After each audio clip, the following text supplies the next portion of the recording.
Muy buenos días a todos. Bienvenidos a esta conferencia América Latina en la crisis democrática global, amenazas, oportunidades y respuestas. En primer lugar, tiene la palabra el director general de Casa de América, Enrique Ojeda. Muy buenos días, bienvenidos a la Casa de América, al Salón Bolívar de la Casa de América para esta conferencia América Latina en la crisis democrática global, amenazas, oportunidades, respuestas. Un saludo muy cordial al conferenciante principal, Kevin Casas Zamora, secretario general de IDEA Internacional, y a don Enrique Iglesias, primer secretario general iberoamericano y, por supuesto, un colaborador y amigo imprescindible de esta Casa de América. Al embajador de Ecuador en España, al embajador Pedro Sanz, a los miembros del cuerpo diplomático y consular que nos acompañan. Bienvenidos a los alumnos de la Escuela Diplomática, una bienvenida muy cordial. Es un honor para Casa de América recibir hoy a Kevin Casas Zamora, secretario general de IDEA desde el 2019, invitado, casi asiduo y desde luego amigo de esta casa de hace muchos años. Nos ha visitado también en algunas de sus responsabilidades anteriores, como cuando fue segundo vicepresidente y ministro de Planificación Nacional de Costa Rica, o secretario de Asuntos Políticos de la Organización de Estados Americanos. Es para la Casa de América un honor que su acompañante en la conferencia de hoy sea alguien tan importante para la construcción del espacio iberoamericano y para esta propia Casa de América como don Enrique Iglesias. Kevin Casas Zamora va a hablar esta mañana del estado de la democracia en América Latina, en la conferencia titulada, como tenemos ahí, América Latina en la crisis democrática global, amenazas, oportunidades y respuestas. Y quizás pocas personas tan preparadas como él para abordar este tema, especialmente tras el último informe sobre el estado global de la democracia que acaba de publicar IDEA el pasado mes de diciembre. Para aquellos que no hayan podido verlo, les animamos, les recomendamos a que lo consulten. Tiene una fantástica presentación en la página web de IDEA. Es un informe anual que supone un referente en los estudios sobre democracia al ofrecer una visión general de las tendencias globales y regionales en torno a la democracia y los derechos humanos. Sobre América Latina, sobre su democracia fatigada, citando una expresión del informe, la difícil coyuntura en varios de los países más relevantes de la región, la crisis del contrato social entre ciudadanía y poder político, venimos hablando en Casa de América desde hace un tiempo. En concreto, en el último año y medio lo hemos hecho muy a menudo. Hay varias preguntas encima de la mesa sobre si los viejos modelos de representación siguen funcionando, si la ciudadanía está pidiendo, a veces exigiendo, otros caminos, o si la grave crisis social y económica provocada por la pandemia necesita salidas distintas a las tradicionales, salidas que hablen más de equidad, de diversidad, de equilibrio de género y de atención a la crisis ambiental. Hace unos meses, el ministro de Asuntos Exteriores de Unión Europea y Cooperación, José Manuel Álvarez, en un seminario sobre el nuevo contrato social, dio en esta casa datos preocupantes sobre el estado de la democracia en la región, recalcando la necesidad imperiosa de sentarnos todos juntos a reflexionar sobre ellos. Destacó también el ministro, y es parte de la acción de esta casa, el compromiso firme de España en la renovación de la democracia. Como dijo él textualmente, sin oportunidades para todos no hay democracia. Por todo ello, creemos que la conferencia que va a dar hoy el secretario general de IDEA habrá probablemente cifras quizás poco reconfortantes sobre la salud de la democracia en la región, pero seguro que también habrá propuestas constructivas, programas de desarrollo, de cooperación y de solidaridad. Cuando termine la intervención, Kevin Casas, tendremos el lujo de escuchar los comentarios de Enrique Iglesias, que pueda hablar, como nadie, en primera persona, de la construcción iberoamericana y de pensar la política con altas miras. Cuando tengamos los comentarios de don Enrique, se abrirá un turno de preguntas, de comentarios, y todas las intervenciones, por supuesto, son más que bienvenidas. Así que, de nuevo, bienvenidos a la Casa de América, bienvenidos a su casa. Tiene la palabra el secretario general de IDEA, Kevin Casas Zamora. Muchas gracias.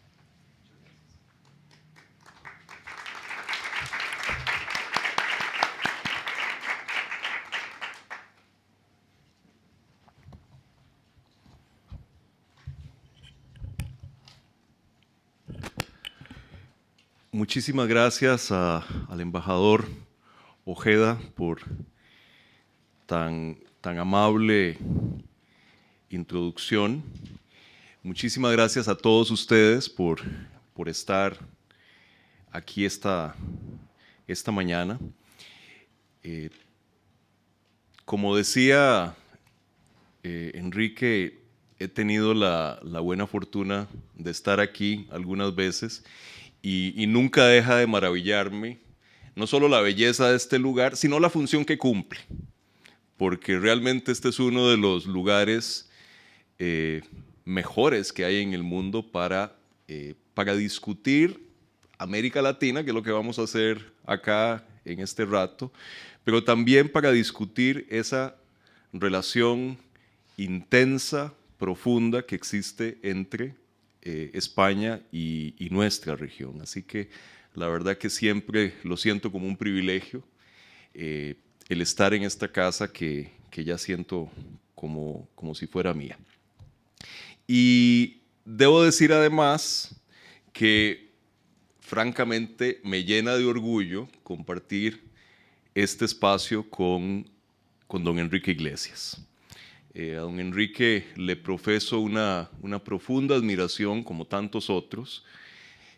A lo largo de los años he tenido la oportunidad de aprender muchas cosas de él, pero además debo decirlo, don Enrique, que tengo un agradecimiento especial para usted porque usted me trató de ayudar en un momento difícil. Así que por esa razón también debo dejar constancia del profundo orgullo que para mí implica estar esta mañana con usted. Quiero hacer 3 cosas en este rato. Lo primero, como lo indica el título de la conferencia, quiero hacer un breve repaso de la crisis global de la democracia y las que yo identifico como algunas de sus causas. En los informes de IDEA, nosotros hacemos un esfuerzo por denotar las tendencias, denotar la intensidad de los problemas que está viviendo la democracia, también por hacer ver algunas de las cosas buenas que están pasando, pero la verdad hacemos un esfuerzo más limitado por explicar lo que está pasando. Yo quisiera hacer un poquito de eso hoy, eso en primer lugar. En segundo lugar, quiero examinar cómo se manifiesta esa crisis en América Latina y en tercer lugar, dar algunas claves de lo que se puede hacer para que la democracia no viva peligrosamente en América Latina y para que no tiremos por la borda lo que sin duda es el logro colectivo más importante de la región en el último medio siglo, que ha sido el de construir democracias altamente imperfectas, pero que en todo caso son mejores que las calamidades autoritarias que las precedieron. Hablemos de la crisis democrática global. Yo los invito, como ya amablemente lo hizo Enrique, a tomar un ratito para revisar el informe que anualmente publica IDEA, que está disponible en la red. El último informe que publicamos da cuenta de esta crisis de varias maneras. Digo, porque para hacer un cuento largo corto, y en esto el informe no es diferente de otros informes que se han publicado recientemente, el panorama para la democracia a escala global es más bien sombrío. Ese es el resumen muy corto de esta historia. Pero eso tiene diferentes manifestaciones que están bien documentadas en el informe. Lo primero es que si ustedes toman los últimos 6 años, el número de países que se ha ido desplazando en una dirección autoritaria, esto es, que han dejado de ser democracias para empezar a ser, sean regímenes híbridos o sean regímenes derechamente autoritarios, es el doble de los países que se están desplazando en una dirección contraria, que se están desplazando hacia la democracia. Ya eso les dice a ustedes la dirección en la que está soplando el viento. Pero quizá eso no sea lo más importante. Lo más perturbador es lo que está pasando con la calidad de los sistemas democráticos. Porque ahí lo que ustedes ven es un deterioro generalizado y muy acelerado. Y no tomen por su valor facial lo que les estoy diciendo. Todo esto está documentado en el informe. Imagínense ustedes que en el informe nosotros utilizamos un concepto bastante amplio de democracia en el cual descomponemos el concepto de democracia en 16 atributos. Y hablamos de erosión democrática cuando alguno de esos atributos torales de la democracia se deteriora de manera estadísticamente significativa en un país durante un periodo de 5 años. Y en algunos casos puede ser la capacidad de un país para celebrar elecciones justas, periódicas, libres, transparentes. En otro caso puede ser la protección de la libertad de expresión. En otro caso puede ser la posibilidad de la sociedad civil para organizarse. Depende del país. Cuando alguno de esos 16 atributos se deteriora de manera sostenida en un país, hablamos de erosión democrática. Ese concepto de erosión se aplicaba hace una década al 12% de las democracias en el mundo. En este momento se aplica a la mitad de las democracias en el mundo.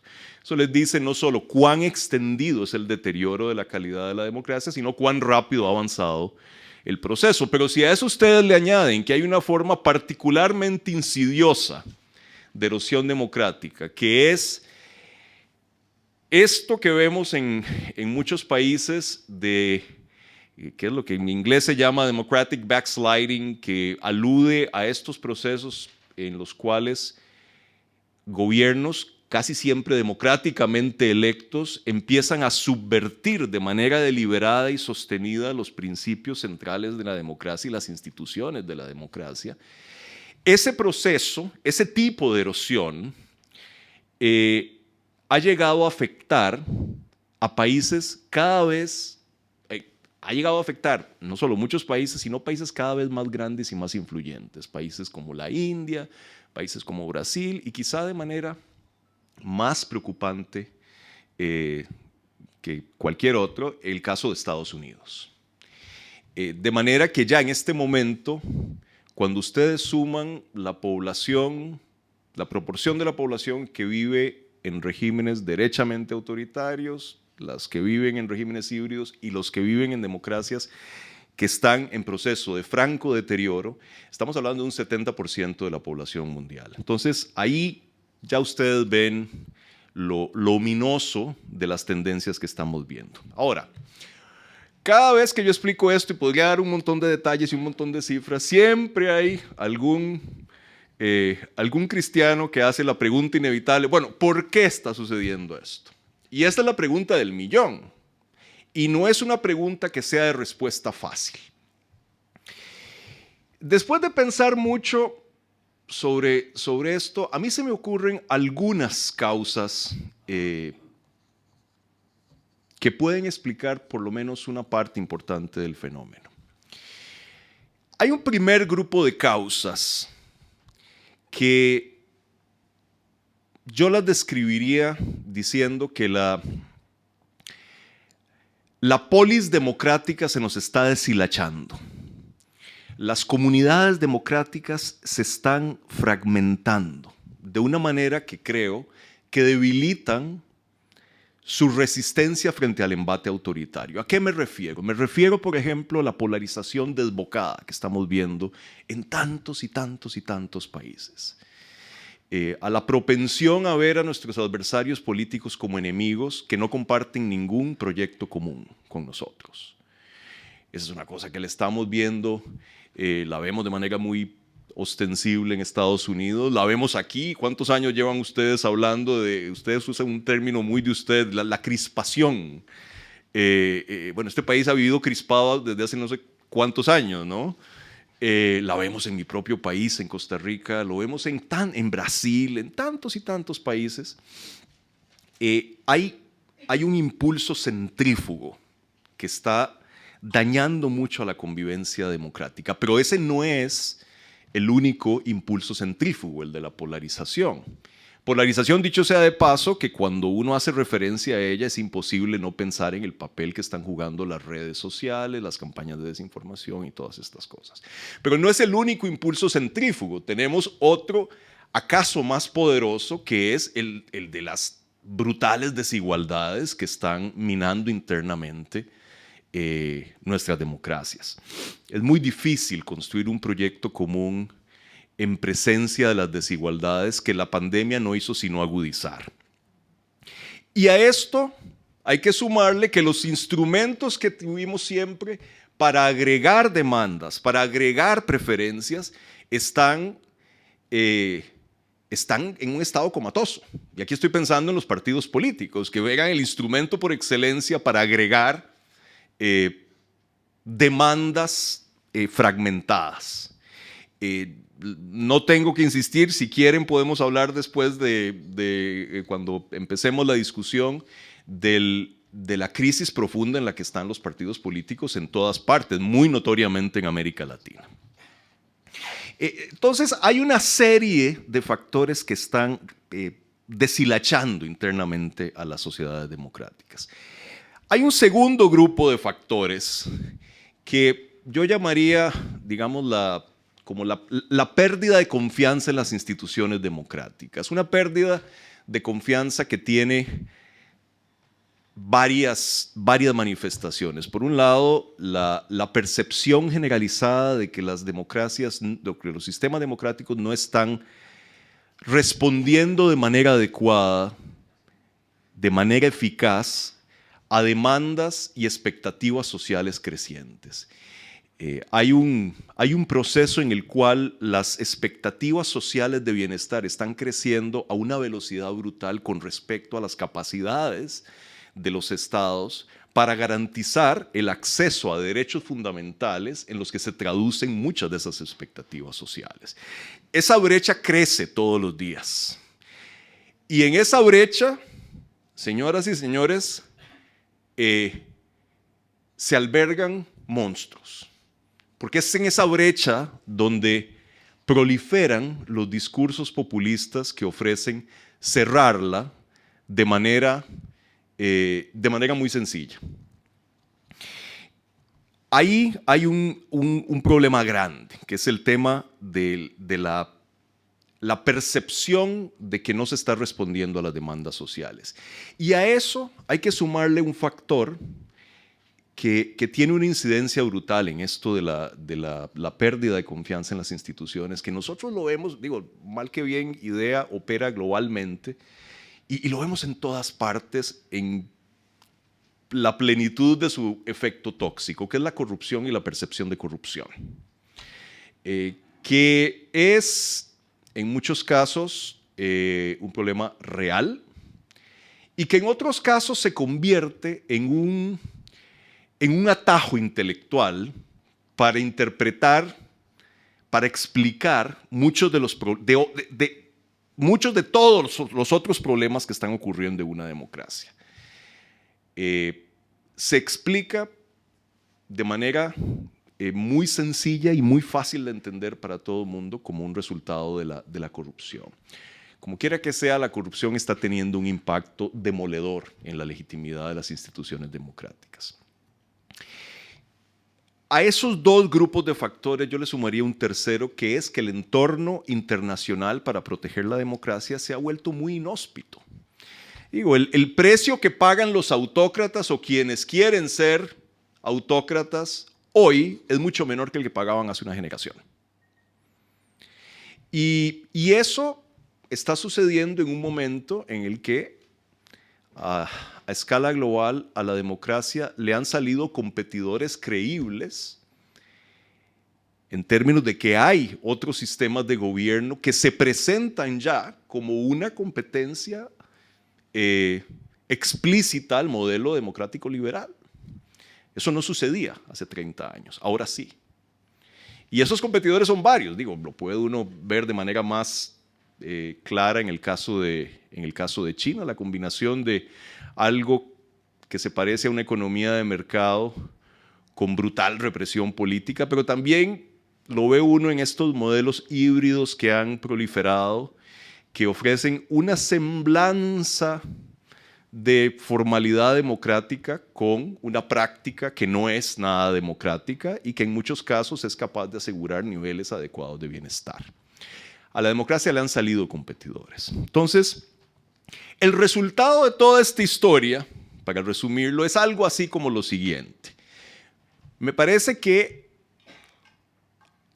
hay mucha gente que está dispuesta a desahuciar a la democracia y cuando eso sucede, aparecen las figuras autocráticas que están dispuestas a satisfacer esa demanda y cuando esas figuras emergen, pagan un precio mucho menor por las transgresiones en que incurren de principios democráticos básicos. Ese es el resumen corto de esta historia.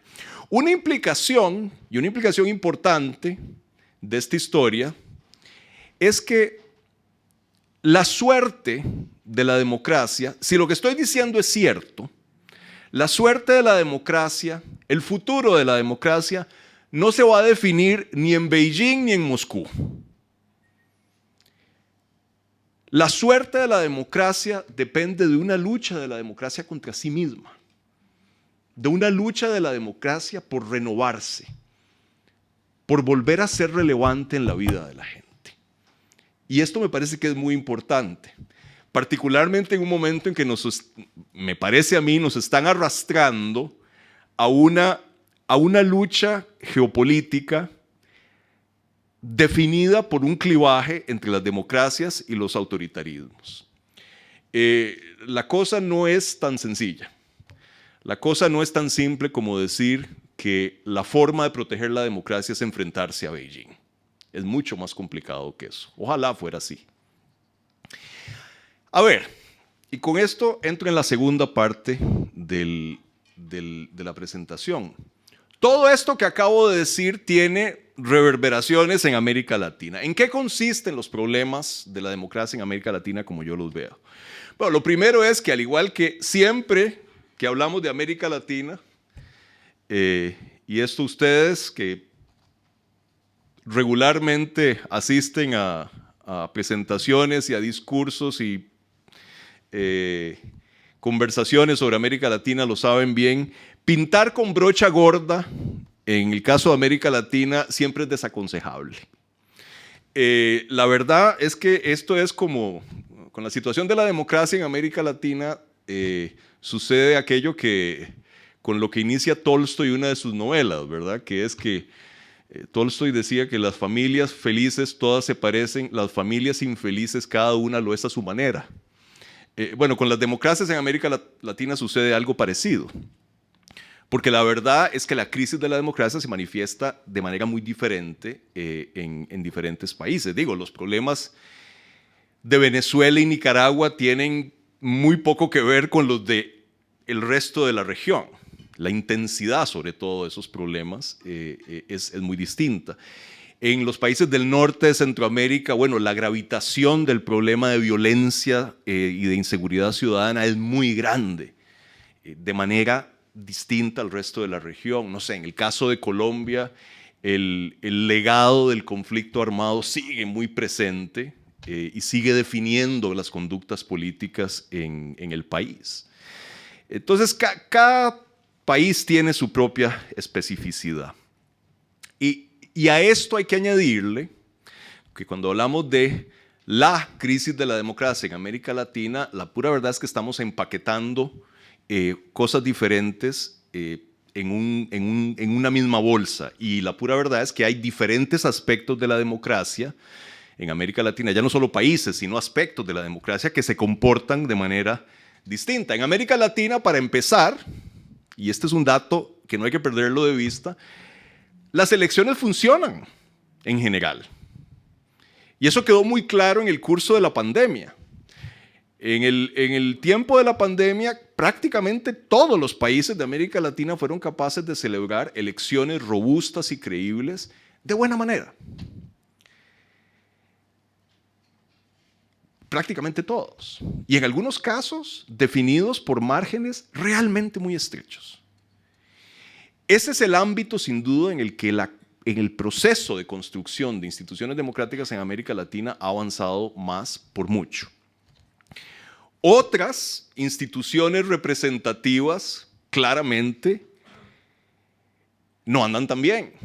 Y aquí uno de los temas recurrentes a los que me voy a referir es el tema de la crisis brutal de la representación política y de los partidos políticos en América Latina. En eso estamos haciendo aguas. Tenemos un problemón en América Latina con respecto al Estado de Derecho. Y aquí nomás voy a dejar planteada una cosa que me parece que se ha dicho poco y a la que se le pone poca atención, pero que a mí por lo menos me parece muy interesante, que es que, de nuevo, para simplificar una historia complicada, los países del Atlántico Norte, digamos, Europa Occidental más Estados Unidos y Canadá y por ahí, no sé, Australia y Nueva Zelanda, construyeron sistemas democráticos cuando ya tenían Estado de Derecho. América Latina ha seguido una secuencia inversa. Estamos tratando de construir estados democráticos donde el Estado de Derecho no está ni lejanamente garantizado, lo cual hace muy probable que proliferen las democracias cundidas de abuso de poder, cundidas de deficiencias en términos de la protección de derechos fundamentales y, en consecuencia, democracias que están condenadas al descontento permanente. Como quiera que sea, tenemos un problemón con el Estado de Derecho que me parece que es la asignatura pendiente más grande que le queda a América Latina en términos de la construcción democrática. Y tenemos un déficit muy grave de estatalidad. Tenemos estados muy débiles en términos de su capacidad de proveer bienes y servicios públicos, y a esto me voy a referir en un momento. Pese a todo este panorama heterogéneo en términos de lo que está pasando en diferentes países y en términos de lo que está pasando con diferentes aspectos de la democracia, algo sabemos, y es que la democracia en América Latina está en problemas. ¿Cómo lo sabemos? Lo sabemos de diferentes maneras. Lo sabemos porque hay proyectos autoritarios en América Latina que se han consolidado mucho más de lo que uno hubiera esperado. Y que estoy pensando en el caso de Venezuela, en el caso de Nicaragua. Lo sabemos porque hay otros países que, sin ser proyectos autoritarios aún de este tipo, están presenciando una degradación brutal de su práctica democrática. Y aquí estoy pensando en el caso de El Salvador, por ejemplo. Estoy pensando en el caso, que es muy diferente evidentemente, de Perú, que es un país que se ha vuelto ingobernable, donde hay una crisis de la democracia crónica. Estamos viendo una degradación de la calidad de la democracia en muchos países de la región. Lo sabemos que la democracia está en crisis porque el signo de los tiempos en América Latina en este momento es un profundo descontento político. Un descontento que se manifiesta de diferentes maneras. Se manifiesta en un voto de castigo crónico. Si ustedes toman el último gran ciclo electoral en la región, desde el 2018 en adelante, en prácticamente todas las elecciones el oficialismo perdió. Se manifiesta ese descontento en mucha mayor movilización social, mucha mayor actividad callejera. Digo, ya vimos en el 2019 protestas muy grandes en países como Chile, como Colombia, el año pasado en Panamá, ahora en Perú. Si ustedes toman los datos existentes sobre este tema de las protestas sociales en América Latina, el número de grandes protestas sociales que movilizan mucha gente en América Latina se ha duplicado en la última década. Podría darles los detalles, pero no los voy a cansar con el cuento. Las grandes protestas sociales son el doble de frecuentes ahora en América Latina de lo que eran hace una década. Y se manifiesta este descontento en la insatisfacción que dice sentir la gente cuando se le pregunta en las encuestas regionales. Digo, si ustedes toman los datos del Latinobarómetro, desde el 2013 la insatisfacción con la democracia ha registrado un ascenso continuo. En el año 2020, la insatisfacción cerró en 70%. O sea, el 70% de la población de América Latina dice estar insatisfecha con el funcionamiento de la democracia. Y eso es un aumento de 20 puntos en una década. Y no solo eso. Cuando ustedes toman los datos del Latinobarómetro, se encuentran una cosa interesante y muy ominosa, que es, no hay ninguna evidencia que le diga a uno que la gente en América Latina, por estar insatisfecha con la democracia, está abrazando la opción crudamente autoritaria. No, en América Latina no hay ninguna avidez, por lo menos que se manifieste en las encuestas, por las sazonadas militares. Ninguna. Lo que está creciendo de manera muy alarmante es la proporción de los indiferentes. Los que dicen que les da lo mismo vivir en un sistema democrático o en un autoritario con tal de que les resuelvan los problemas. Esa proporción está creciendo de manera muy visible. Ahora, ¿por qué este descontento? Y de nuevo, aquí hay un montón de causas, pero hay algunas que son más visibles que otras. Hay una muy obvia, que es, que refiere a los problemas crónicos de toda la vida de América Latina, que es la persistencia de la desigualdad y el aumento de la pobreza. Don Enrique nos puede hablar de esto con mucha más autoridad que yo. La región, en términos de crecimiento económico, ya tiene una década perdida prácticamente. Si uno toma la última década, el PIB per cápita de la región ha crecido menos de un 1%. Obviamente muy afectado por el desplome económico que generó la pandemia. El caso es que con esas tasas de crecimiento económico es imposible reducir la pobreza, que ha repuntado. Hace una década la pobreza había llegado, la habíamos bajado de manera muy sostenida desde la década de los 90, llegó a estar en un poquito menos del 28% de la población de la región, ahora estamos en el 32%. Esa persistencia de la desigualdad fue muy visible durante la pandemia. La pandemia fue una lección brutal en términos de la debilidad de los estados en América Latina. Imagínense, de nuevo, no lo tomen por su valor facial, les voy a dar unas cifras. Cuando la pandemia se inicia, la pandemia pilla a América Latina con 2.1 camas de hospital por cada 1,000 habitantes. 2.1, es decir, menos de la mitad del promedio de los países de la OECD, que tenían casi 5 camas. Al mismo tiempo, en América Latina, cuando llega la pandemia, el gasto en salud pública era de un 4% del PIB en promedio. En contraste, para los países de la Unión Europea, el promedio es 7.4%.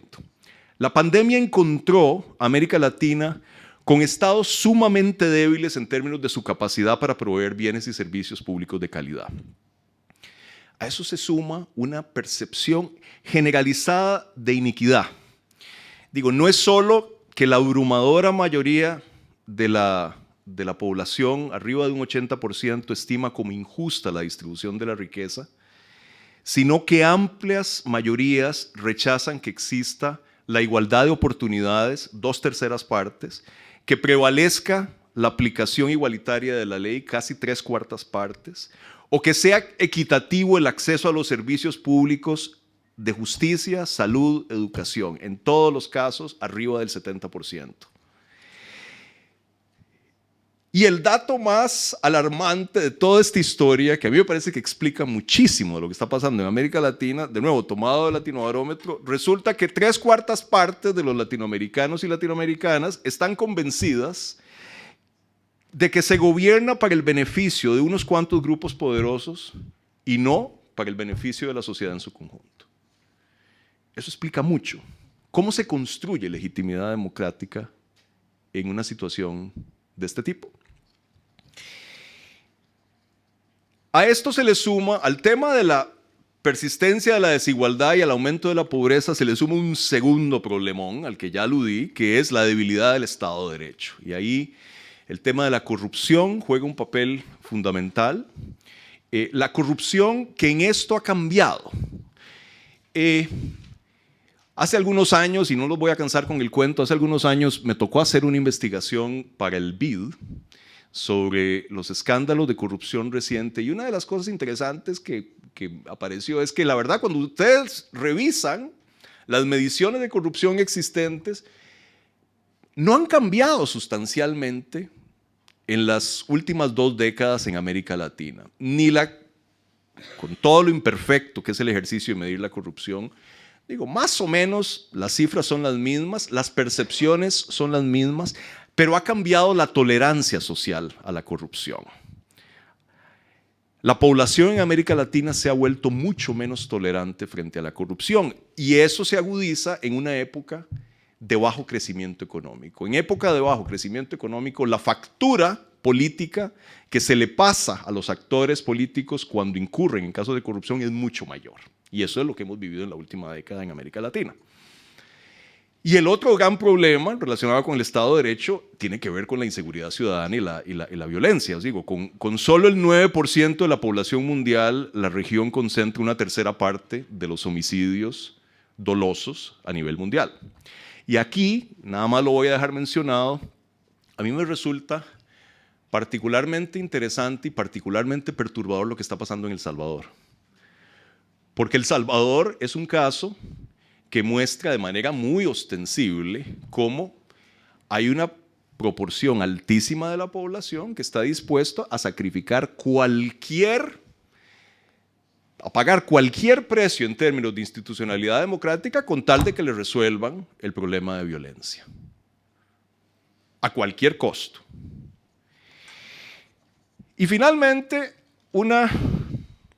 a los problemas a la persistencia de la desigualdad y la pobreza y al tremendo problemón que tenemos con el estado de debilidad del Estado de Derecho, se le suma una crisis profunda de la representación política. Hay una licuefacción de los partidos en toda la región y me parece a mí un abismo que se ha generado entre las élites políticas y la población, y particularmente, y esto es muy visible en casos como Chile, en casos como Colombia, un abismo que se ha generado entre las élites políticas y la juventud urbana en particular.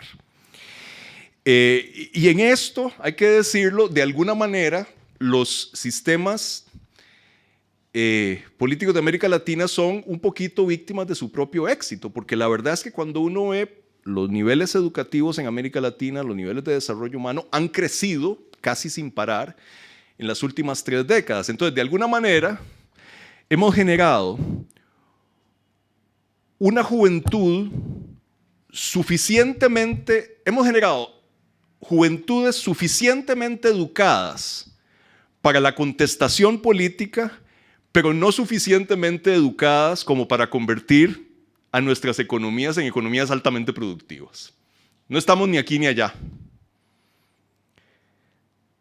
El caso es que las élites políticas que tenemos en América Latina casi en ningún lado representan a quienes dicen representar.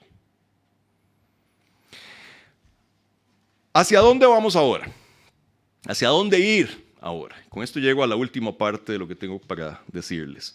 Yo creo que ante todo esto se abren 2 rutas para América Latina. Una es la ruta de denostar la democracia y abrazar los liderazgos iluminados,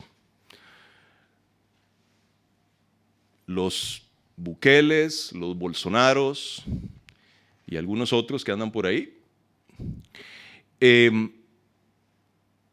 es una ruta que conduce indefectiblemente a la degradación de la democracia. Porque, y esto me parece importante decirlo, el populismo, y en particular el populismo anticorrupción que ha proliferado en América Latina, no tiene nada para mostrar. Aún más,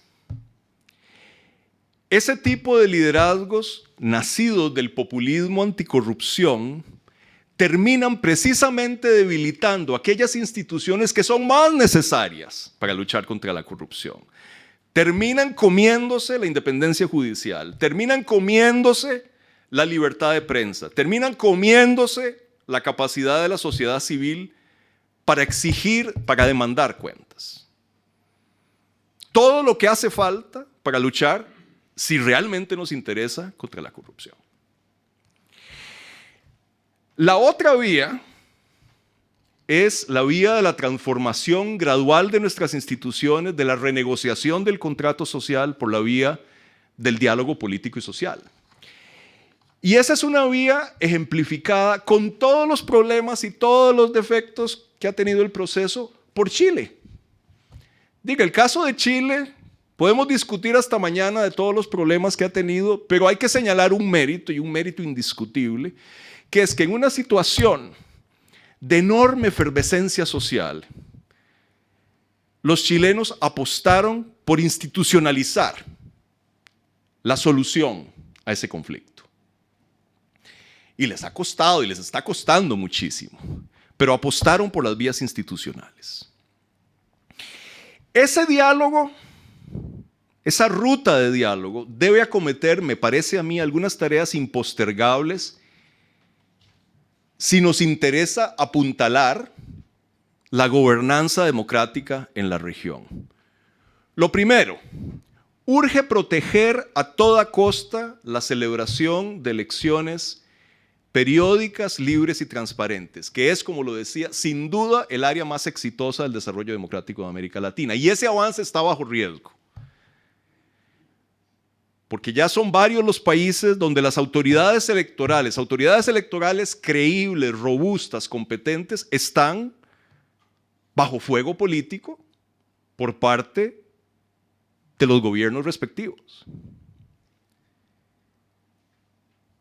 La autonomía y la credibilidad de esas autoridades electorales está en riesgo. Entonces, ahí hay mucha cosa que se puede hacer. Una propuesta concreta es, yo quisiera ver, igual que existen relatorías especiales, regionales e internacionales sobre la independencia judicial, que existiera una relatoría regional e internacional con respecto a las autoridades electorales. En segundo lugar, en América Latina hoy es vital renegociar el contrato social, las relaciones entre Estado, sociedad y mercado. Y esto empieza por una discusión seria sobre la necesidad de forjar pactos fiscales que permitan aumentar, en casi todos los casos, y redistribuir la carga tributaria y la inversión pública para asegurarse que contribuyan a la integración social y a la reducción de la desigualdad. Y es vital alcanzar un consenso sobre un paquete mínimo de prestaciones sociales universales y sobre la forma de financiarlas. En eso consiste un contrato social. En tercer lugar, porque esta es la pregunta, ¿quién va a hacer eso? ¿Cómo se va a hacer eso? Yo creo que es fundamental crear espacios formales e informales que favorezcan la negociación de grandes acuerdos nacionales.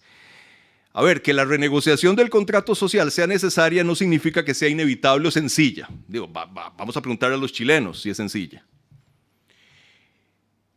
Yo tengo la impresión de que esta discusión va mucho más allá de lo que las instituciones representativas tradicionales como los parlamentos pueden procesar en este momento, porque están afectados por una terrible pérdida de credibilidad. Si esa renegociación ha de prosperar, es necesario complementar las instituciones representativas tradicionales con otros foros, como los consejos económicos sociales, las asambleas ciudadanas, que son instituciones habituales en los países europeos, pero que aún son flores exóticas en América Latina. Digo, y en ausencia de esas reformas, al menos convendría establecer foros permanentes de concertación entre partidos políticos para discutir propuestas de reforma de política pública y de reforma institucional. Y aquí, por ejemplo, la experiencia del Foro Permanente de Partidos Políticos de la República Dominicana me parece que es un ejemplo digno de imitar. En cuarto lugar, Como ya lo dije, robustecer el Estado de Derecho en la región es la gran asignatura pendiente del proceso de construcción democrática de América Latina. Y para ello nada es más importante que asegurar la autonomía política, financiera y funcional de los poderes judiciales, la transparencia en el nombramiento de sus autoridades y la estabilidad de sus funcionarios. La independencia judicial es posiblemente el barómetro más preciso del estado general de la democracia en cualquier sociedad. Y además, como decía antes, es esencial si realmente nos interesa luchar contra la corrupción. Quinto, la batalla contra el malestar ciudadano y la batalla por la legitimidad democrática no se gana únicamente con argumentos normativos, por elocuentes que puedan ser. Se gana haciendo que los sistemas democráticos sean cada vez más capaces de resolverle problemas reales a la ciudadanía. Y para ello hay que revisitar aspectos claves del diseño constitucional de los sistemas políticos en América Latina. En particular, la coexistencia de regímenes presidenciales con sistemas de partido altamente fragmentados, que hace enormemente difícil la construcción de mayorías legislativas y con ello la adopción eficiente de reformas necesarias.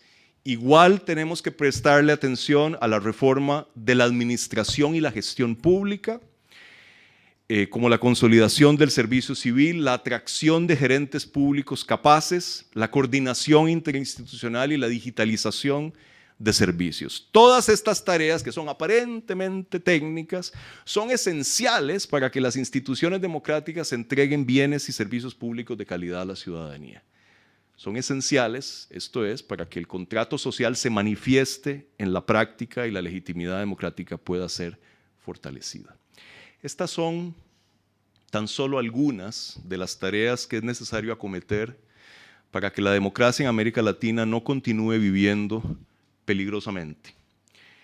Todas ellas tienden a crear, todas estas sugerencias tienden a crear sociedades más integradas y estados más robustos. Y en América Latina se necesitan contratos sociales renovados que avancen en estas dos direcciones. Si la catástrofe ocasionada por la pandemia no lleva a las sociedades latinoamericanas y a los actores políticos y sociales a repensar nuestras democracias, nunca lo vamos a hacer. Si en esta hora no priva la voluntad de renovar el proyecto democrático mediante el diálogo social y político, el malestar social, la inestabilidad política y los liderazgos autoritarios inevitablemente proliferarán. Y los logros reales conseguidos por la democracia en América Latina en la última generación estarán en serio peligro, porque hay muchos logros. Y es vital no olvidarlo en este invierno del descontento. Yo espero que, si no después de oírme a mí, ciertamente después de oír a don Enrique, salgamos todos de este recinto con unas cuantas ideas que nos permitan contribuir a realizar el sueño de una América Latina reconciliada con su destino. Una América Latina con sociedades más incluyentes, estructuras económicas más justas y sistemas políticos más democráticos. Una América Latina que abrace el pragmatismo y el gradualismo como normas cardinales. Eso es mucho menos emocionante que escuchar las promesas de los iluminados, pero es la única ruta segura que conozco hacia sociedades no perfectas, sino simplemente mejores. Muchas gracias.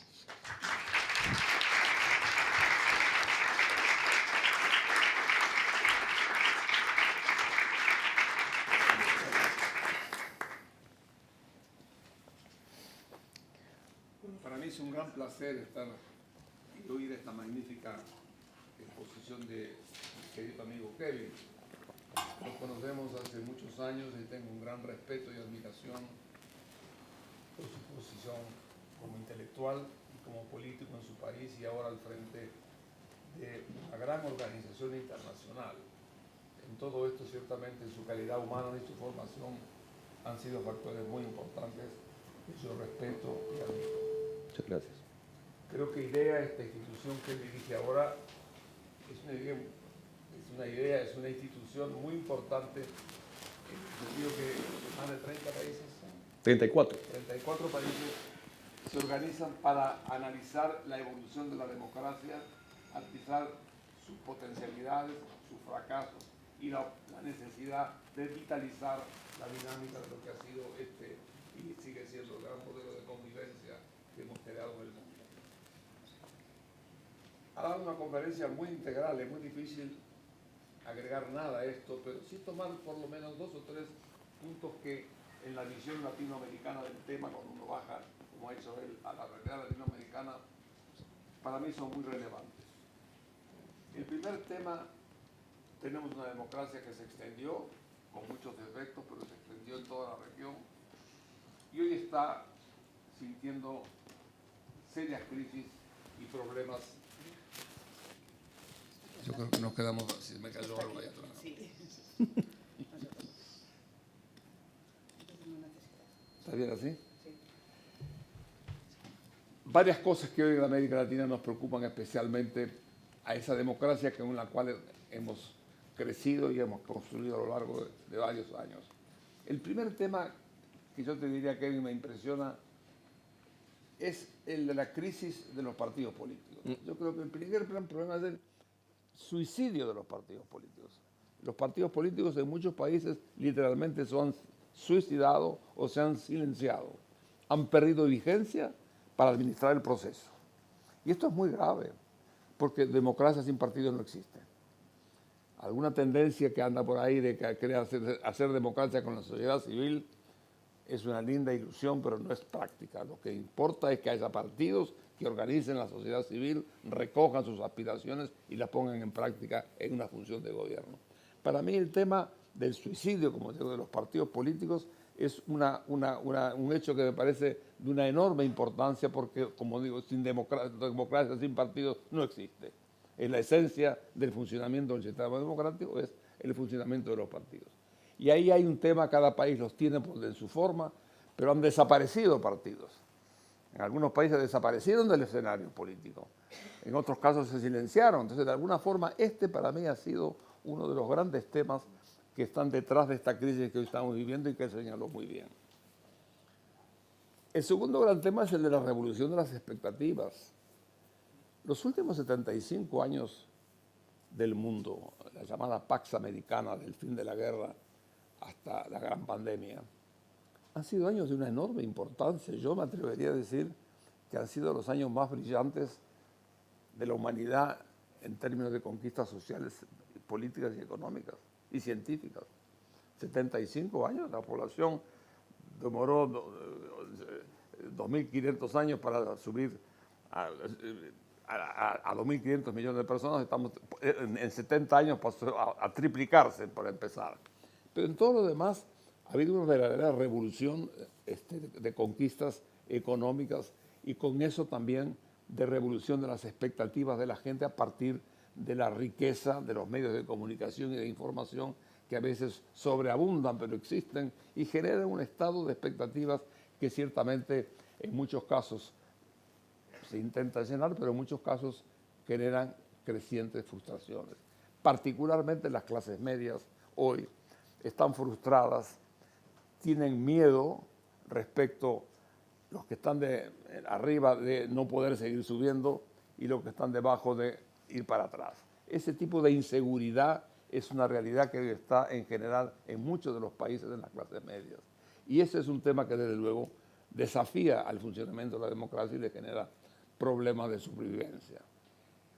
Y el otro factor que yo mencionaría también, que es muy importante, es este tema permanente que tenemos de la inseguridad y la expresión social de esa inseguridad que generan Francia estos días, la sensación de una sociedad que está buscando el orden, tiene capacidad de demostrarse, de expresarse, pero la sociedad como tal siente que le falta orden y comienza a aparecer esta idea que venga alguien que ponga orden, porque este sistema no lo está poniendo. Estos 2 o 3 puntos que tú señalaste, que me parece que son realmente la esencia del momento que estamos viviendo hoy en América Latina y en el mundo en general.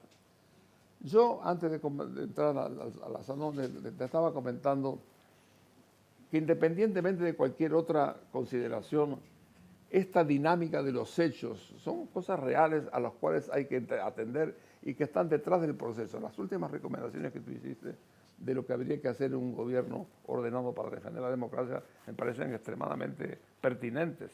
Es decir, los partidos al frente de estas responsabilidades para dar salida a las expectativas y poder administrar la necesidad, la espera, que en cierta manera muchas de estas cosas a veces son imposibles de lograr, que es lo que también la gente debe entender, pero es muy difícil transmitirlo cuando no hay un proceso que genere confianza en el cual asentar esas expectativas. Yo creo que a mí me preocupa si realmente la democracia como sistema, que es un esquema que empieza por el siglo V con los griegos antes de Cristo, y comienza a desarrollarse como un pensamiento fértil, creativo, de sensibilidad social aguda, debería hoy enfrentarse a los grandes problemas que nos presenta el mundo. Todos los temas de la información, el tema del poder de la información, el tema de quién tiene la capacidad de tomar decisiones, ya no son solamente los gobiernos, sino ciertos poderes fácticos que están en el mundo. Entonces uno comienza a entender si no estamos necesariamente obligados a repensar un poco cómo defender esa democracia dentro de esa estructura que nos presenta el mundo moderno, impulsado por la ciencia y por los factores fácticos que están todos los días arriba de la mesa. Pero hay otro elemento importante, que yo creo, y es que siempre hablamos de la evolución de periodo de la historia. Yo creo que estamos en este momento frente a un enfrentamiento de civilizaciones. En cierta manera, todo esto que hemos hecho es como digo, judeo-cristiano, es occidental. Yo pienso que de alguna forma en este momento el mundo se abre, y sobre todo de la forma democrática, a tener que convivir con la presencia en el mundo de actores civilizatorios que no estuvieron presentes en los momentos en que se formaron estas ideas en las cuales hoy estamos apostando y creyendo, sino que son civilizaciones. China es un caso típico, la India es el otro. Entonces, me parece que el enfrentamiento que se nos viene encima no es solamente la defensa del sistema en el que creemos, sino también cómo compartir esas creencias con civilizaciones que comienzan a tener presencia en todos los niveles y hoy presencia muy importante como lo que acabo de mencionar. Yo creo que los desafíos del momento actual son, como digo yo, no es más un cambio de época, sino hacer frente a cambios civilizatorios a que nos propone la evolución de la historia y que ciertamente habrá que administrarlos. Pienso que la democracia como tal está siendo desafiada por estos hechos, está siendo desafiada por la gente que reclama, por la incapacidad de hacerle frente, por lo que tú decías, la incapacidad de los gobiernos de administrar soluciones a los problemas y las demandas de la sociedad, pero también por el hecho de que hay que aprender a convivir en el mundo y que esa convivencia hoy es mucho más compleja que lo que fue nunca, porque estamos enfrentándonos a civilizaciones que no han participado en la gestación de estos factores, que son básicamente occidentales. Me parece que por ahí hay que explorar, y en realidad la sabiduría de esta sociedad y la que vendrá es cómo convivimos con estos valores dentro de un sistema de civilizaciones que tendrán que convivir, trabajar por el progreso de la humanidad y la subsistencia de la civilización y los valores en los que nosotros creemos. Esos serían mis comentarios.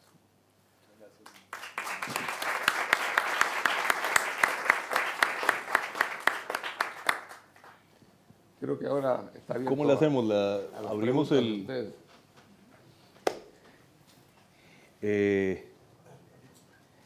Adelante. Tenemos una pregunta por acá. Hola. Otra por allá, otra por acá. Perfecto. Por allá atrás. Bien, muchísimas gracias. Erika Rodríguez de la Universidad Complutense. Quiero ser muy breve, pero es que surgen muchos temas interesantes aquí, ¿no? El primero de ellos es que hay un punto importante aquí en la democracia frente a otros modelos que están basados no en el Estado de Derecho, sino en la eficacia, que es lo que nos dice China justamente como justificación, pero y el arraigo que tiene esa narrativa, que es una narrativa de éxito y además con un éxito social que lo respalda, ¿cierto? Que han salido muchísimos millones de personas de la pobreza, pero esta narrativa está teniendo un impacto especial en jóvenes que ya no están creciendo en el albor de haber conseguido la democracia, sino en la ineficacia de la democracia. Y me preocupa que esto, las siguientes generaciones están aprendiendo, más que aprendiendo, ese tipo de narrativas de el éxito vale más que el Estado de Derecho.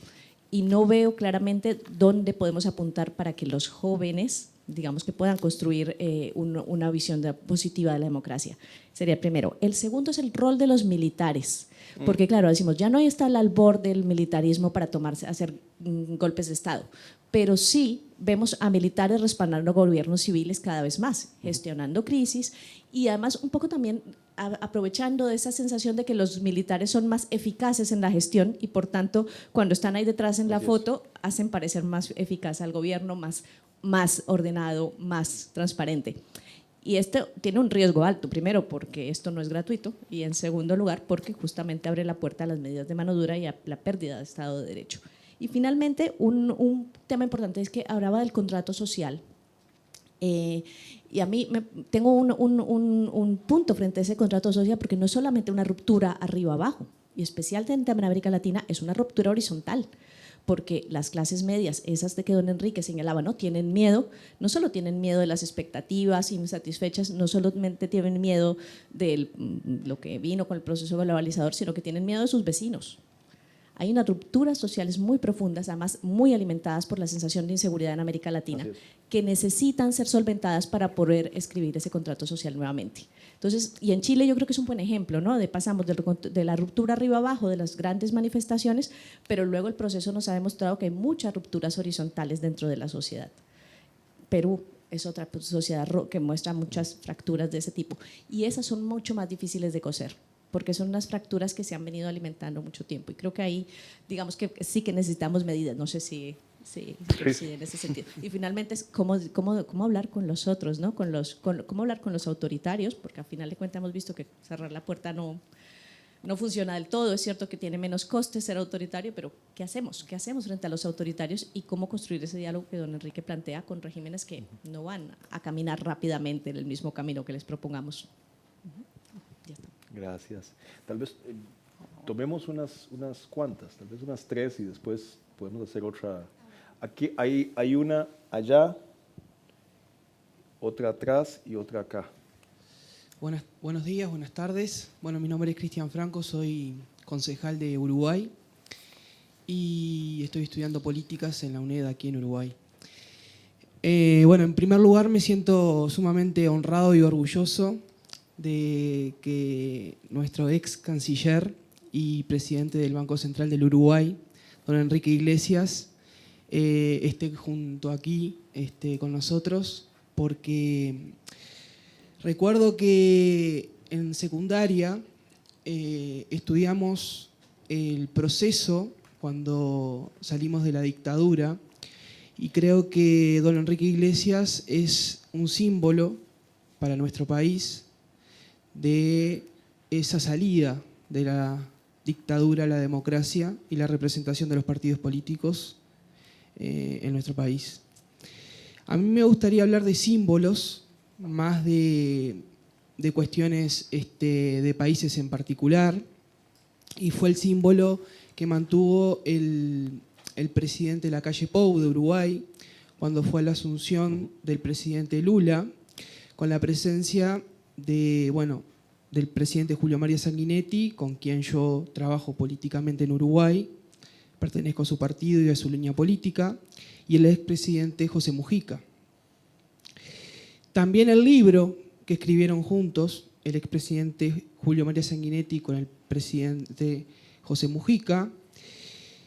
Y por otra parte, y no tan lejana a nuestra realidad geográfica, me gustaría saber la opinión de ustedes con respecto a la situación de Argentina, que creo que está pasando por una situación no muy fácil desde el punto de vista de la democracia y no ha sido nombrado como país, a pesar de que, en su contexto sí se habló de América Latina. Pero creo que me siento orgulloso hoy día de poder estar aquí de este lado y haber escuchado a una persona que ha sido un portavoz de la democracia como lo fue también el presidente Julio María Sanguinetti cuando en una reunión de la ONU dijo, siendo presidente de la República, donde hay un costarricense hay democracia. Muchas gracias. Gracias. Allá atrás. Por aquí.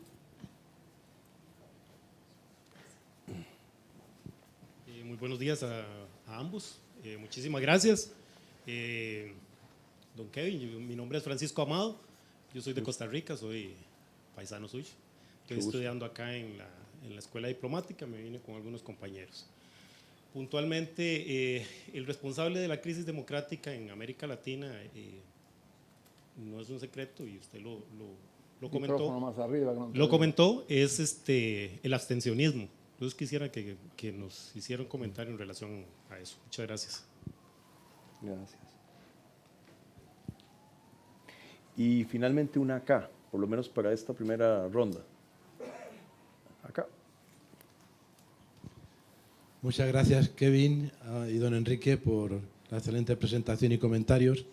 Creo que sería importante también que matizáramos, y es que realmente el problema de la crisis de las democracias en América Latina es común a otras regiones del mundo y también en Europa, porque también tenemos que decir que tenemos ciertas debilidades en algunos Estados miembros. Episodios más negativos los hemos visto en Estados Unidos, ¿no? Desde luego no es para nosotros ningún ejemplo la situación en China o en Rusia o en países que realmente pues, no son democráticos. Pero probablemente el foco lo tengamos que poner en la crisis de los partidos políticos, de verdad, cómo podríamos establecer un régimen de sanciones o de estándares de calidad que se evitaran pues, demasiados desmanes en la ejecución del desarrollo democrático en los países, ¿no? Y, por supuesto, el imperio de la ley. El imperio de la ley es la base del Estado de Derecho, en que si los países, tanto en Europa como América Latina, no tienen instituciones muy fuertes, con un buen poder judicial, con instituciones como ombudsman, ¿verdad?, y tribunales electorales que controlen la veracidad de esas elecciones, no podremos avanzar. Pero nos interesa una América Latina muy fuerte que supere estas dificultades que actualmente tiene, porque cuanto más fuertes sean ustedes, los europeos y Europa seremos igual de fuertes que ustedes. Bueno, muchas gracias. Quizá voy a, don Enrique, si le parece, tal vez podemos tratar de responder algunos de estos comentarios y preguntas que yo por lo menos agradezco mucho. Y después, si queda más tiempo, hacemos otra ronda. A ver, ¿cuál es tu nombre? Elga. Erika. Bueno, muchas gracias, Erika, por las preguntas. Primero, el tema de la narrativa que está ahí afuera, que es real. Hay una percepción bastante generalizada de que las democracias no responden con la misma eficacia que sistemas autoritarios a retos, particularmente en situación de crisis que se le presentan a las sociedades. Esa es una narrativa que está muy instalada, pero que cuando uno la somete al escrutinio empírico es mucho más difícil de sostener. Una de las cosas más interesantes que ha pasado últimamente, no sé si ustedes tienen la misma sensación, es que conforme la pandemia va quedando, conforme vamos viendo la pandemia en el espejo retrovisor, el desempeño de las democracias luce mejor. La opinión que tenemos hoy de cómo enfrentaron las democracias la pandemia es mucho mejor que la que teníamos hace 2 años. Y la opinión que tenemos hoy de cómo enfrentaron la pandemia algunos de los regímenes autoritarios más prominentes, particularmente China, es mucho peor de la opinión que teníamos hace 2 años. Entonces, ojo con eso, ¿eh?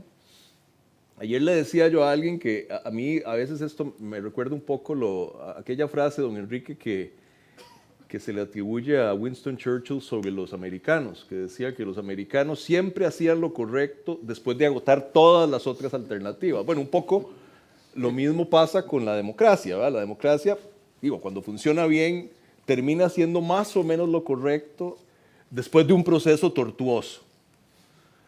Entonces, ojo, ¿verdad? No es claro que la eficacia de las democracias sea menor para enfrentar grandes desafíos, y la pandemia así lo sugiere.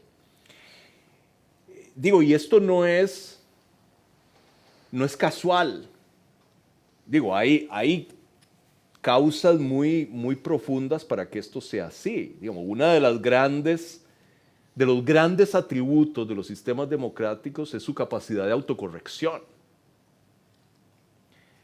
que es lo que no tienen los sistemas autoritarios.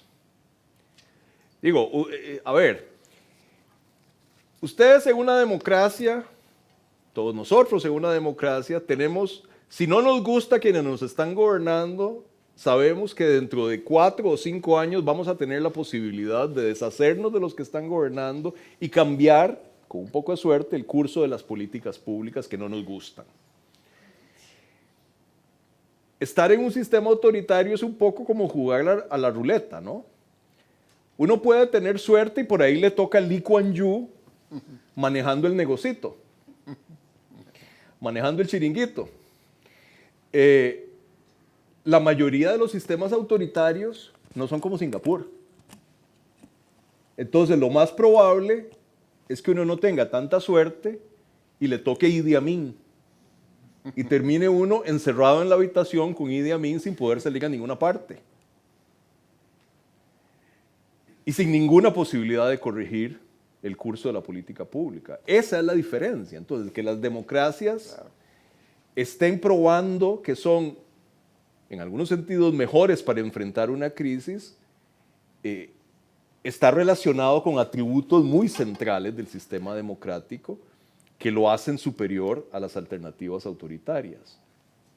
El tema de los jóvenes es muy interesante porque, en efecto, una de las cosas que yo me he encontrado, y particularmente en el ámbito del cambio climático, ve uno mucho activista joven que ha desahuciado a la democracia, que ha dicho las democracias no están a la altura de este desafío, hay que hacer lo que hacen los sistemas autoritarios, que pueden por decreto cerrar 50 plantas de producción de carbón este mes. Eso es muy fregado, o sea, eso es muy problemático, porque lo que yo les digo a esos activistas jóvenes es, a ver, no desprecien el funcionamiento del sistema democrático. No desprecien el funcionamiento de las instituciones democráticas. Busquen controlarlo. Métanse. Traten de apoderarse de las instituciones democráticas para las causas en las que ustedes creen. Despreciar el sistema democrático no los va a llevar a ningún lado. Digo, porque en última instancia los cambios que hay que hacer tienen que traducirse en normas de convivencia colectiva, tienen que traducirse en leyes, tienen que traducirse en constituciones, tienen que traducirse en lo que solo las instituciones democráticas formales pueden hacer.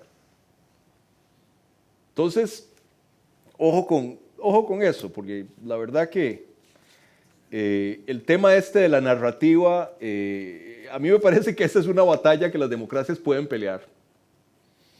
El papel de los militares es importantísimo. Esa es la otra tragedia de lo que está pasando en América Latina, me parece a mí. Porque estamos atacando, don Enrique, las dos cosas en las que la construcción democrática en América Latina avanzó más en los últimos 40 años, que fue celebrar elecciones de buena forma y mandar a los militares a sus cuarteles. Y estamos viendo retrocesos en ambos frentes. Estamos dinamitando aquello que América Latina hizo bien en los últimos 40 años. Hay un montón de cosas, como lo dije, hay un montón de cosas en las que América Latina no lo ha hecho bien. Pero en esas dos lo hicimos bien y estamos echando para atrás. Estamos volviendo a reinsertar a los militares en la gestión de la vida civil. Y eso es a la luz de la historia política de América Latina, deberíamos estar aterrados todos de que eso esté pasando. La confianza y el contrato social, absolutamente de acuerdo. El tema de hace muchos años, en alguna encarnación previa, me tocó coordinar una investigación sobre la seguridad ciudadana en Costa Rica, y uno de los temas que aparecía era eso, de manera muy, muy visible, cómo la inseguridad ciudadana se come la confianza interpersonal. Y me acuerdo en particular que este episodio nunca se me olvidó porque me pareció muy revelador. Me acuerdo que estábamos con una comunidad en una zona rural en Costa Rica, y ya estábamos teniendo una conversación sobre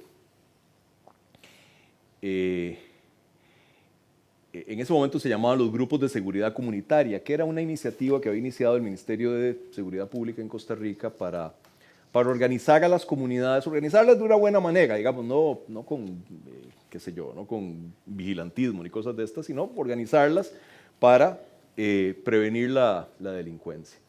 Y me acuerdo que una de las señoras del grupo contaba que en algún momento habían empezado a hacer colectas, estaban rifando tortas y pasteles y cosas de estas para financiar a la comunidad. Y cuando le preguntaban, cuando le dieron la opción a esta comunidad de escoger qué hacía con la plata, al final había dos opciones. O compraban bancas para la ermita de la comunidad, o le mandaban a construir una casetilla a un guarda. Y todo el mundo escogió construirle la casetilla al guarda.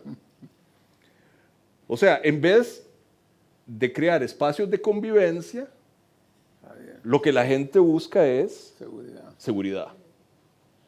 Entonces, ese tema es muy real, y en efecto, es muy difícil construir contratos sociales, nuevos o viejos, en una situación de profunda desconfianza interpersonal. Y cuando ustedes ven las encuestas regionales, los niveles de confianza interpersonal de América Latina son calamitosos, son los más bajos de todo el mundo. ¿Cómo se revierte eso? Mire, no sé, o sea, ya ahí debe ser una cosa que está muy instalada. Muchas gracias, Cristian, por el comentario que yo comparto. Sin ser uruguayo, comparto, aunque bueno, yo soy medio oriental porque yo en algún momento tuve el gusto de vivir en su país, cuando hacía mi tesis doctoral que tiene que ver con el Uruguay. Entonces, y además siempre me maravilló cuando vivía ahí, hay mucha similitud entre Costa Rica y Uruguay, ¿verdad? A niveles muy profundos. Eso se ha ido perdiendo un poquito, bueno, por razones que serían largas de explicar, pero siempre me sentí muy en casa en Uruguay.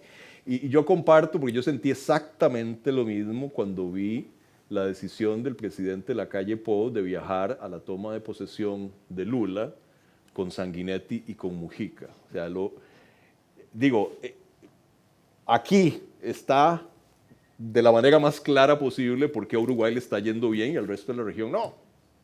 Eso es la capacidad de construir grandes acuerdos.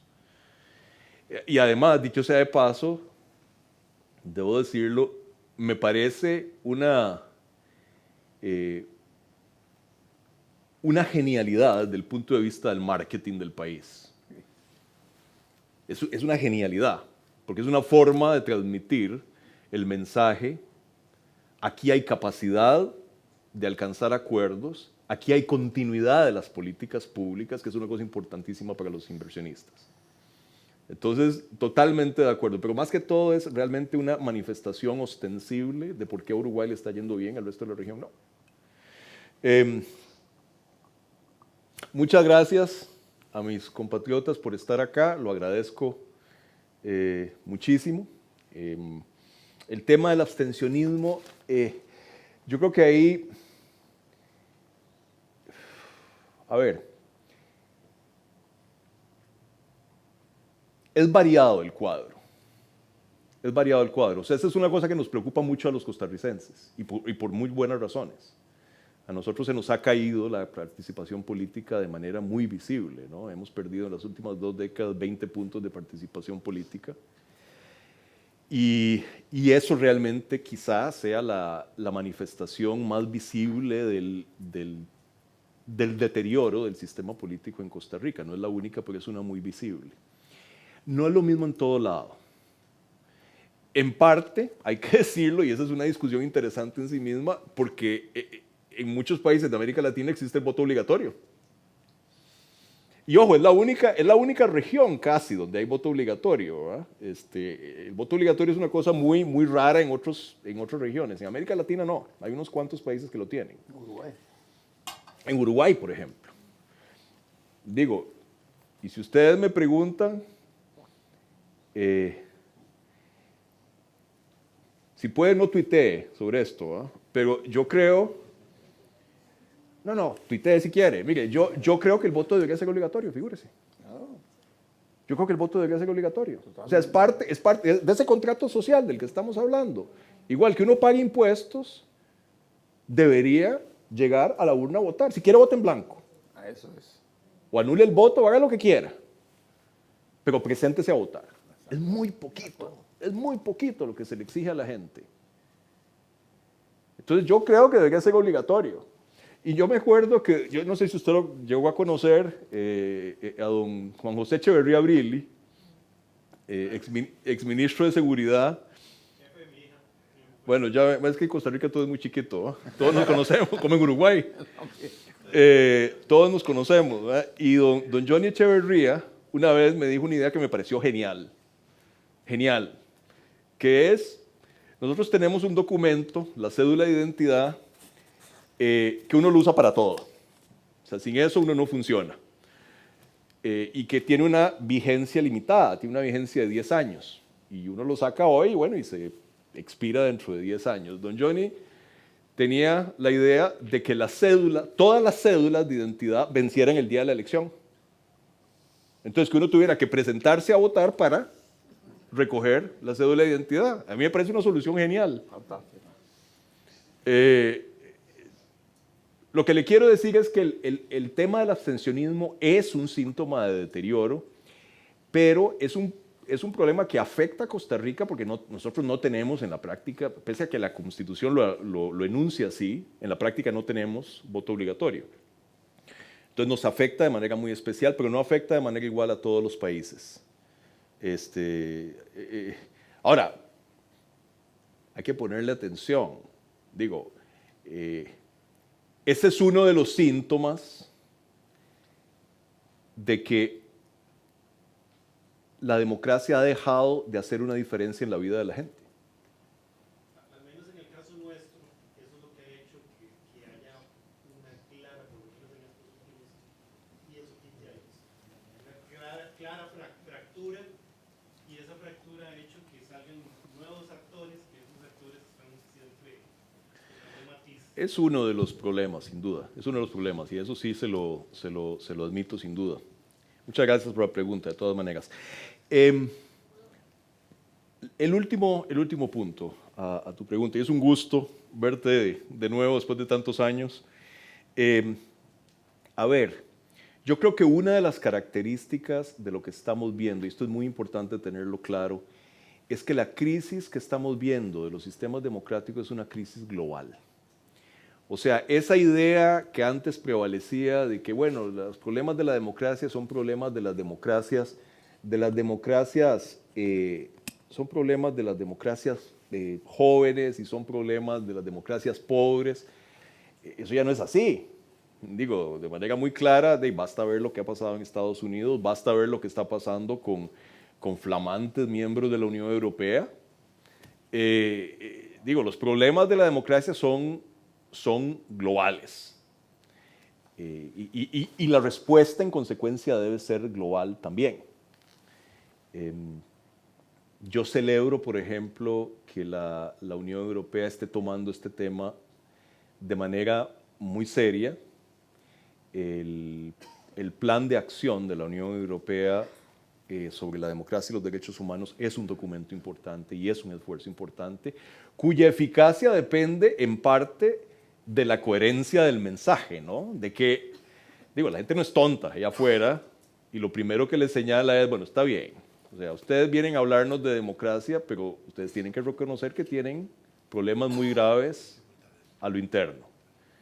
Entonces, esa coherencia y esa humildad es muy importante.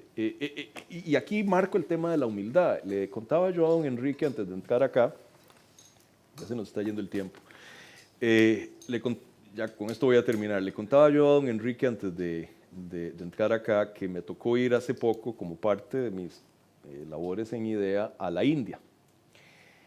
Y la India es Estado miembro de IDEA. Y tuve muchas conversaciones interesantes allá. Y claro, hay una gran preocupación, legítima además, por lo que está pasando con la democracia en la India. Digamos, ha habido un proceso de deterioro en muchos aspectos. Pero cuando uno habla con alguna de esta gente en el Ministerio de Relaciones Exteriores, le dicen, mire, usted tiene que entender que la democracia aquí en la India no funciona igual que en Suecia. O sea, este es un lugar muy caótico. Es un lugar muy caótico. Y claro, hay una parte de ese discurso que puede ser interesado, puede ser para proteger al gobierno en virtud de lo que está pasando, pero hay una parte que es real. Una parte que es real. Digo, la democracia en lugares en África, la democracia en América Latina, la democracia en la India, digo, aquello no es Dinamarca. Y hay que ser sensible a ese tipo de argumentos. Entonces, me parece que cuando la Unión Europea habla de democracia con el llamado Global South, tiene que hacerlo con una dosis de humildad. Ojo, que eso, dicho sea de paso, es lo que se está manifestando en el tema de la invasión, de las reacciones del sur global frente a la invasión por parte de Rusia, la agresión de Rusia a Ucrania. Digo, hay que preguntarse por qué hay el escepticismo que hay. O sea, porque muchas veces cuando las potencias occidentales llegan a hablar de estos temas en el sur global, lo que los recibe es un escepticismo brutal, por la carga histórica y por la percepción de que están llegando a señalar con el dedo. Entonces hay que tener esa conversación con una dosis de sensibilidad y una dosis de humildad, me parece a mí. Pero, a tu pregunta, la respuesta frente a esto tiene que ser una respuesta global. Y esfuerzos como el de la Unión Europea me parecen dignos de señalar. Y lo dejo ahí porque ya se nos acabó el tiempo. Creo, ¿no? Don Enrique, ¿usted tiene algún comentario, alguna cosa que...?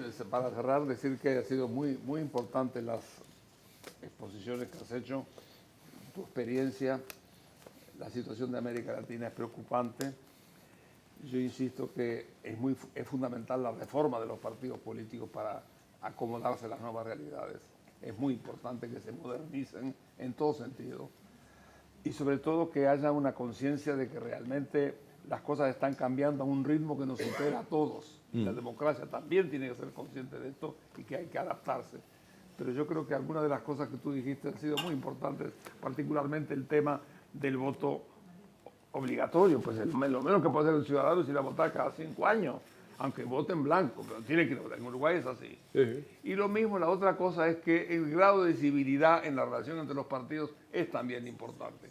Yo cuando veo esto de mi país, que van los 3 presidentes, 2 expresidentes y el presidente de la República a una ceremonia internacional, eso importa. Es decir, más allá, es decir, el mantenimiento de cierta civilidad en el trato es importante. Eso no es fácil, porque realmente la política calienta los ambientes, pero de alguna manera nosotros todavía tenemos en eso, se mantiene. Pero quizá también hay que explicar para los que en mi país, en el país del amigo, 2 partidos grandes por partidos políticos que tenemos son del año 1836. Es decir, fueron fundados. de 200 años y todavía funcionan como grandes factores de política. Eso le da una cierta civilidad. Pero yo creo que sigue siendo el mejor modelo para vivir y que hay que defender en todas las formas posibles. Muchas gracias. Muchas gracias, don Enrique. Y muchas gracias a todos por quedarse hasta el final.